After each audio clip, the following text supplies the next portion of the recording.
அனைவருக்கும் வணக்கம். விசேடமாக உலக தமிழ் கலை மற்றும் பண்பாட்டு கலைக்கூடத்தினுடைய சர்வதேச தலைவர் நம்முடைய டாக்டர் ரஷ்மி இருக்கிறார். அதே போல் அதனுடைய நிர்வாகிகள் இங்கு இருக்கிறார்கள்.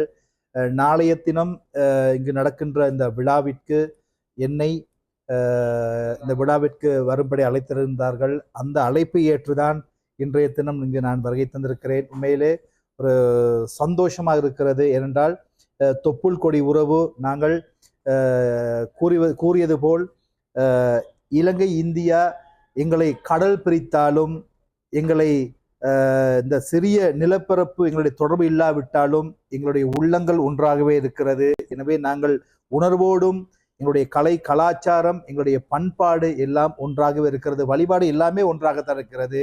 எனவே அந்த ஒரு உணர்வோடு அந்த ஒரு பாசத்தோடு இன்று என்னை வரவேற்று இங்கே அழைத்திருப்பது எனக்கு மட்டுமல்ல ஒட்டுமொத்த இலங்கையில் உள்ள தமிழ் மக்களுக்கும் ஒரு மகிழ்ச்சியான செய்தி என்றுதான் நான் கூறுகின்றேன்.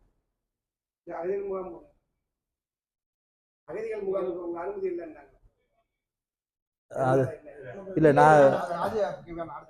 நான் இங்க வந்தது இந்த கலைக்கூட நிகழ்ச்சிக்கு.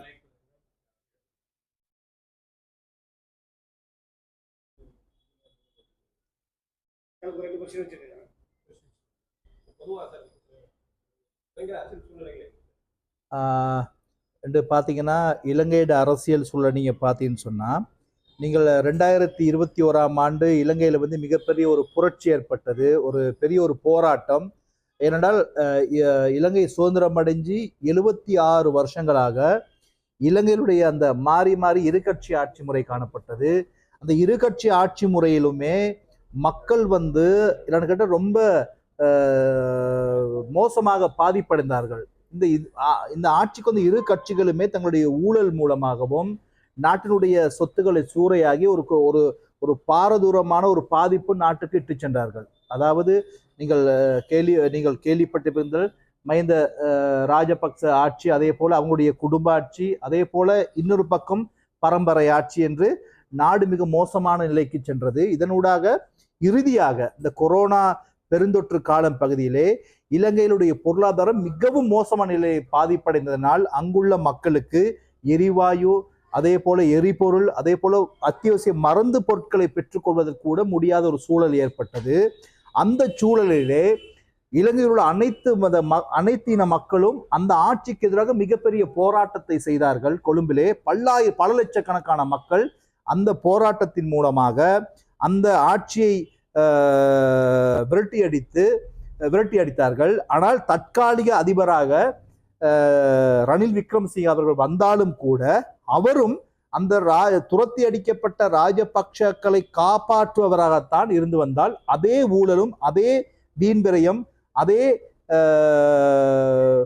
மோசமான ஆட்சியும் தான் நிகழ்ந்து வண்ணம் இருந்தது. அந்நேரத்தை உங்களுக்கு தெரியும், மக்கள் விடுதலை முன்னணி JVP என்ற ஒரு கட்சி இலங்கையிலே மிக மக்களுக்காக போராடி, அதாவது இலங்கையில் முதல் முறையாக போராட்டம் செய்த முதலாவது கட்சி மக்கள் விடுதலை முன்னணி. கிட்டத்தட்ட நான் நினைக்கிறேன் 60,000க்கு மேற்பட்ட போராளிகளை உயிர் தியாகம் செய்த ஒரு கட்சி. அந்த கட்சிக்கு தலைவர் தான் அன்ரோகுமார் திசாநாயக் அவர்கள். அவர் 2024ஆம் ஆண்டு அங்கு நடைபெற்ற ஜனாதிபதி தேர்தலிலே போட்டியிடுகிறார். அதற்கு முன்பு யாருக்கும் தெரியாது யார் இந்த அன்ரோகுமார் திசாநாயக்க என்பது யாருக்கும் தெரியாது. பாராளுமன்றத்திலே வெறும் 3% வாக்குகளை கொண்டவர்கள் நாங்கள். அதாவது பாராளுமன்றத்திலே 3 பாராளுமன்ற உறுப்பினர் தான் இறுதியாக எங்களுக்கு இருந்தார்கள்.